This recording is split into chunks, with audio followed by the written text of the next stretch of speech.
함께 하나님의 말씀 요한복음 3장 16절에 있는 말씀을 찾아서 보도록 하겠습니다. 요한복음 3장 16절입니다. 찾으셨으면 우리 함께 읽도록 하겠습니다. 요한복음 3장 16절. 외우시는 분들은 외워서 한번 읽어보도록 하겠습니다. 시작. 하나님이 세상을 이처럼 사랑하사 독생자를 주셨으니 이는 그를 믿는 자마다 멸망하지 않고 영생을 얻게 하려 하심이라. 아멘. 네, 오늘 저는 여러분과 함께 하나님의 사랑이라고 하는 제목으로 말씀을 나누도록 하겠습니다. 오늘 우리가 살펴볼 이 요한복음 3장 16절에 있는 이 말씀은 사실 이 성경에 있는 모든 구절을 통틀어서 가장 유명한 성경절이다라고 그렇게 우리가 이야기할 수 있는데요.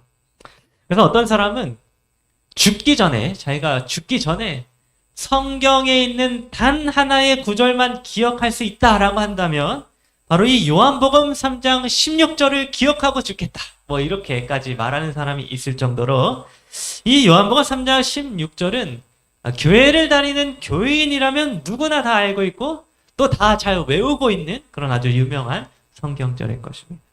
심지어는 뭐 교회를 다니지 않는 그냥 일반 사람들이라 하더라도 살면서 한 번쯤은 꼭 어디선가 보고 들어보았을 그런 아주 유명한 성경절입니다. 그런데 여러분, 우리가 이 성경절이 너무나 유명하고 또 너무나 익숙하다 보니까 또 너무 잘 외우고 있다 보니까 이 말씀 속에 담겨져 있는 뜻을 좀 쉽게 지나칠 때가 있는 것 같습니다. 여러분, 제가 교회에 이렇게 발령을 받아가지고 새로운 교회로 옮길 때마다 느끼게 되는 조금 신기한 경험이 하나 있는데요. 그것이 무엇인가 하면, 여러분, 한 번도 가보지 않았던 교회에 처음 딱 발걸음을 하게 되면 그 교회에 대한 첫 느낌을 받게 됩니다. 뭐 예를 들어서 뭐 건축물이 뭐 예쁘다 뭐 이렇게 느낀다던가, 아니면 안에 있는 인테리어가 되게 밝다 혹은 어둡다 뭐 이렇게 느낀다든지 뭐 여러 가지 첫 느낌을 받게 되는데, 그 중에서 교회 딱 처음 가서 좋은 느낌을 받는 부분이 있고, 또 이런 부분은 조금 바뀌었으면 좋겠다 뭐 이렇게 느껴지는 부분들이 있습니다. 처음 가게 되면. 그래서 여러분, 제가 전에 부목사로 여기 천안중앙교회에 처음 가게 되었는데요. 제가 이 교회의 안에 있는 내부에 있는 벽의 색깔을 보면서 제가 처음으로 무슨 생각을 하게 되었는가 하면, 도대체 어떻게 교회의 내부의 벽 색깔이 이렇게 이상할 수가 있지? 라고 하는 생각을 제가 하게 되었습니다. 당시 천안중앙교회의 그 안쪽에 있는 벽 색깔이 어떤 색이었는가 하면 이 살색이었습니다. 살색. 그래서 교회 내부의 벽 색깔이 사람 피부색, 뭐 그런 약간 분홍빛 또는 이런 살색깔이었는데, 제가 태어나서 벽이 그런 색깔인 걸 처음 봤습니다. 마치 사람 몸속에 있는 것 같은 느낌이 드는 이상한 그런 색깔이 제 벽 색깔이었는데, 그래서 도저히 이거는 적응이 안 된다, 너무 이상하다라고 이렇게 혼자 처음 보자마자 그런 생각을 하게 되었습니다. 그런데 놀라운 게 무엇인가 하면, 제가 그 교회에서 한 3년을 계속해서 사역을 하다 보니까 어느 순간부터 정말 그 이상하게 보였던 교회 내부의 벽 색깔이 이상하게 보이는 게 아니라 너무 익숙해지고 너무 당연하고 편안하게 그렇게 느껴지는 것입니다.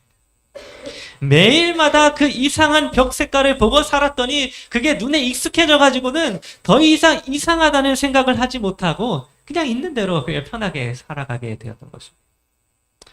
여러분, 이렇게 사람은 이 적응을 굉장히 잘 하기 때문에 무엇이든지 조금 익숙해지게 되면 그 익숙함 때문에 그냥 쉽게 지나쳐 버리게 되고 봐야 할 것을 보지 못하게 될 때가 많이 있습니다.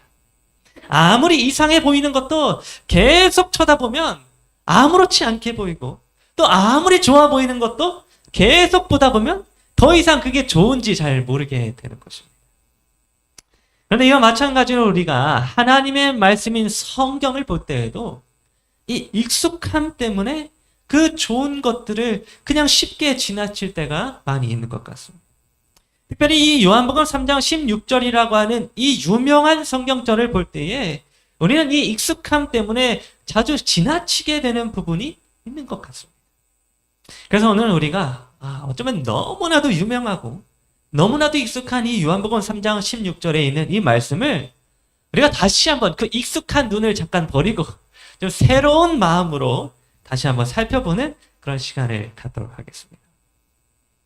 여러분, 여기 이 요한복음 3장 16절에 기록되어져 있는 말씀 속에는 무려 7가지 하나님의 사랑의 내용이 기록되어져 있었습니다. 하나님께서는 이 짧아 보이는 이 말씀 속에다가 무려 7가지, 완전의 숫자죠, 7이. 근데 그 7가지 우리를 향한 사랑의 내용을 여기에다가 기록해 두셨다는 것입니다. 그래서 지금부터 그 7가지 하나님의 사랑의 내용들을 하나하나 확인해 보는 시간을 갖겠습니다. 먼저 첫 번째로 하나님께서는 여기 요한복음 3장 16절에서 그분의 사랑의 시제가 언제인지를 말씀해 주셨는데 이렇게 기록해 주고 있습니다. 하나님이 세상을 이처럼 사랑하사. 그러면 여기에서 하나님께서 세상을 사랑하사라고 할 때의 이 사랑은 하나님이 앞으로 나중에 미래에 사랑하게 될 것이다 뭐 이런 것을 말하는 게 아니었습니다. 여러분, 여기서 하나님은 사랑을 사랑할 것이 아니라 사랑하셨다라고 하는 의미로 우리는 이 구절을 해석할 수 있습니다. 다시 말해서 하나님은 세상 사람들이 예수님을 믿어서 그래서 하나님의 자녀가 되었을 때에 그때서야 비로소 내가 너희를 사랑할 것이다 라고 이렇게 말씀하지 않으시고 아직 믿지 않은 상태에 있었을 때에, 즉 아직 죄인된 상태였을 때에 진노의 자녀로 살아가고 있을 그런 때에도 하나님은 세상 사람들을 사랑하셨다라고 하는 것입니다. 여러분, 하나님은 우리가 어떤 선한 일을 해야지만 비로소 그제서야 네가 선한 일을 했구나 라고 하면서 사랑을 주시는 그런 분이 아니십니다. 우리가 착한 일을 하고 또 여러 봉사를 하고 하나님의 뜻대로 살아가기 시작해야지만 비로소 우리를 사랑해 주시는 그런 분이 아니라는 것입니다. 여러분, 하나님의 사랑은 언제부터 시작되었는가 하면 로마서 5장 8절은 이렇게 기록해 주고 있습니다. 우리가 아직 죄인 되었을 때에 그리스도께서 우리를 위하여 죽으심으로 하나님께서 우리에 대한 자기의 사랑을 확증하셨느니라.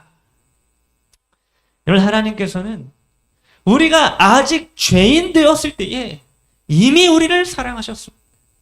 하나님은 우리 사람의 상태가 어떠하던지와 전혀 관계없이 이미 우리를 사랑하고 계셨다는 것입니다. 그래서 여기 예레미야 31장 3절은 이렇게 기록해 주고 있습니다.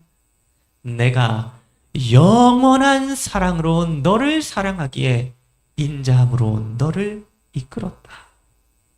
사람이 하나님 앞에 나왔기 때문에 하나님이 사랑한 게 아니라 하나님이 영원한 사랑으로 사랑하기에 우리를 하나님 앞으로 이끄셨다는 것입니다. 여러분, 하나님은 우리가 하나님의 자녀가 되었을 때에 비로소 사랑하는 게 아니라 잃어버린 양이 되었을 때에도 또 하나님을 배반하여 죄 가운데 있을 때에도 우리를 영원한 사랑으로 사랑하시는 분이라는 것입니다. 두 번째로 여러분, 요한복음 3장 16절에는 하나님의 사랑의 크기가 기록되어져 있는데요. 이렇게 기록해 주고 있습니다. 하나님이 세상을 이처럼 사랑하사. 여러분, 하나님이 이처럼 사랑한다. 이게 뭔 말일까요? 이처럼 사랑한다. 여러분, 이처럼이라고 하는 말은 처음 했을 때 이해할 수 있는 말이 아니라 그 전에 했던 말을 비교할 때에 그때의 이처럼, 이와 같이 이런 말을 하는 것인데요. 그래서 여기서 이처럼이라고 하는 말은 그 전에 하신 말씀, 요한복음 3장 14절에서 하신 말씀과 관련이 있습니다. 요한복음 3장 14절에는 이런 말씀이 있습니다. 모세가 광야에서 뱀을 튼 것 같이 인자도 들려야 하리니. 여러분, 이 말씀은 전에 우리가 살펴보았던 것처럼 이 세상 모든 사람들의 죄를 짊어지고 하나님의 저주를 받으셔서 뱀의 모양으로 십자가 나무 위에 들려진 예수님의 모습을 나타내주고 있습니다. 여러분, 하나님은 이처럼 우리를 사랑하셨습니다. 자기 아들의 목숨을 내어줄 만큼, 자기의 생명을 아끼지 않을 만큼 우리 세상 사람들을 그와 같이 사랑하셨다고 하는 것입니다. 여러분, 자기의 목숨을 아끼지 않을 정도의 사랑은 우리 사람이 감히 측량할 수 없는 그런 크기의 사랑입니다. 왜냐하면 우리 사람은 누구나 자기 목숨을 더 아끼는 사람들이기 때문에. 그런데 여러분, 하나님은 자기 목숨을 아끼지 않으셨습니다. 심지어 자기보다 더 사랑하는 독생자 아들 예수의 목숨까지도 아끼지 않으셨습니다. 이런 이와 같은 크기의 사랑은 우리 사람이 감히 측량할 수 없는 정말 높고도 깊고도 넓은 그런 사랑인 것입니다. 여러분, 우리는 이 땅을 살아가면서 이런 하나님의 사랑의 크기를 조금씩 깨달아가면서 살아가야 할 것입니다. 지금 오늘 내가 하나님의 사랑을 요만큼 알고 있었다면 우리는 말씀을 통하여 조금씩 내가 이해할 수 있는 하나님의 사랑의 크기를 더 확장시켜 나갈 수 있어야 하는 것입니다.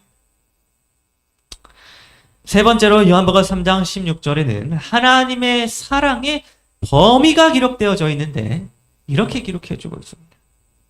하나님이 세상을 이처럼 사랑한다. 여러분, 하나님은 그저 하나님의 백성으로 선택받았던 이스라엘 사람들, 유대인들만을 사랑하신 것이 아니라 세상을 사랑하셨습니다.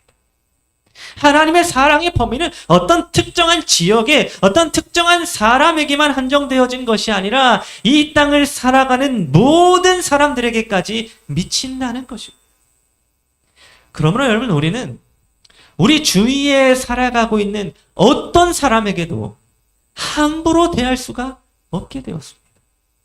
여러분, 아무리 미련해 보이는 사람도, 아무리 부족해 보이는 사람도 하나님께서 목숨 바쳐 사랑하는 하나의 귀중한 대상이라고 하는 것을 생각할 때에 우리는 그 어떤 누구에게도 함부로 대할 수가 없게 되는 것입니다.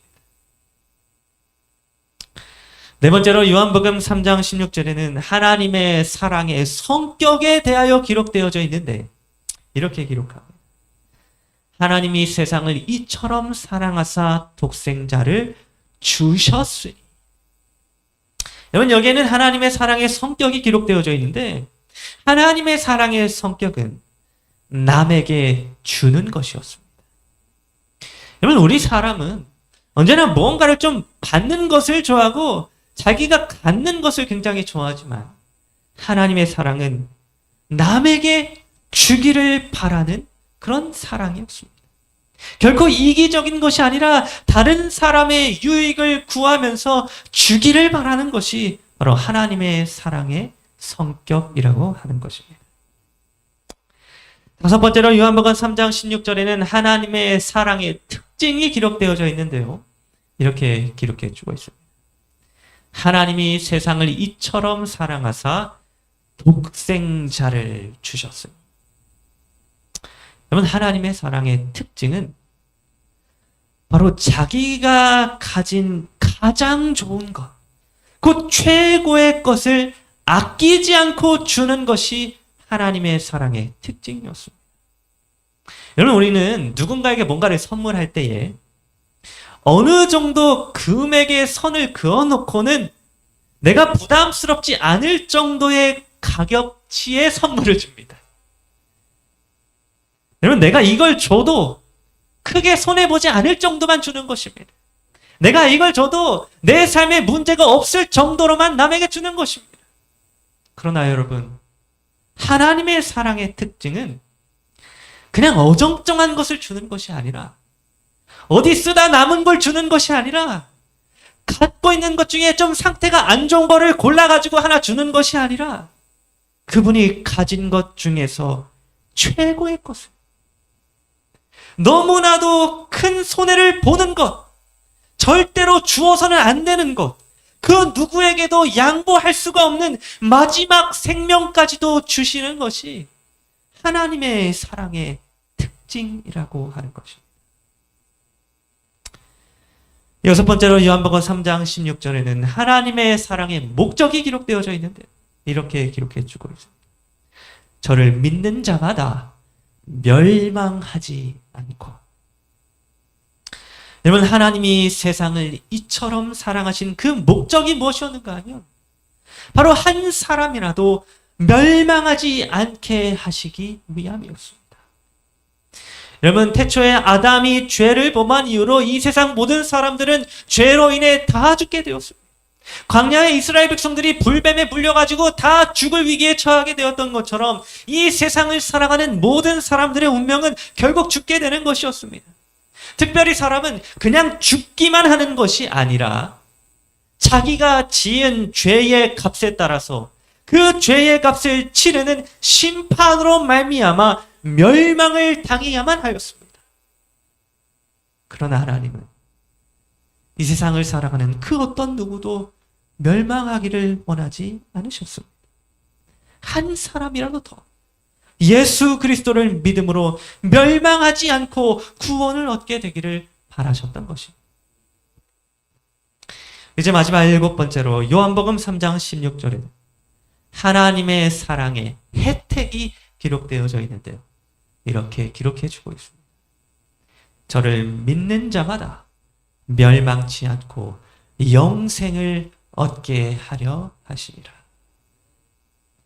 여러분, 하나님의 사랑을 받아들이는 자마다 어떤 혜택을 받을 수 있게 되는가 하면 바로 영생, 곧 영원한 생명이라고 하는 혜택을 받을 수 있게 될 것입니다. 여러분, 하나님의 사랑의 열매는 영원한 생명을 얻어서 사랑하는 그분과 영원토록 함께 사는 것이었습니다. 여러분, 이 세상에 이보다 더 좋은 선물이 있습니까? 어떤 사람은 조금이라도 더 살기 위하여 100년 된, 1000년 된 산삼을 사서 먹고 아주 비싼 영약을 사서 먹는데 하나님께서는 10년, 20년이 아니라 영원한 생명을 선물로 주겠다고 약속하셨습니다. 이 귀한 선물을 하나님은 그분의 사랑의 혜택으로 우리에게 주신다는 것입니다. 여러분, 이렇게 우리는 요한복음 3장 16절에 기록되어져 있는 7가지 하나님의 사랑의 내용을 살펴보게 되었습니다. 여러분, 우리는 이 짧은 말씀 속에 들어있는 하나님의 사랑을 바라보면서 사도 요한과도 같이 이렇게 고백할 수 있습니다.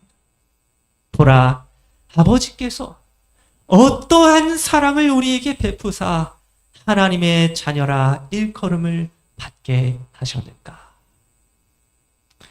여러분, 우리는 우리의 삶이 다하는 그날까지 이 하나님의 사랑을 다 이해하지 못하고 다 측량하지 못하게 될 것입니다.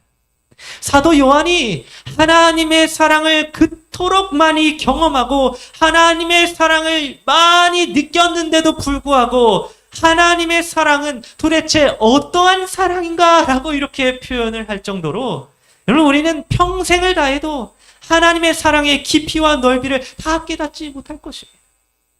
그러나 우리는 그럼에도 불구하고 날마다 하나님의 말씀을 묵상하는 일을 통하여 그리고 우리의 삶 속에서 하나님의 사랑을 하루하루 경험해가는 일을 통하여 조금씩 우리가 이해할 수 있는 하나님의 사랑의 크기를 조금씩 더 넓혀가야 할 것입니다.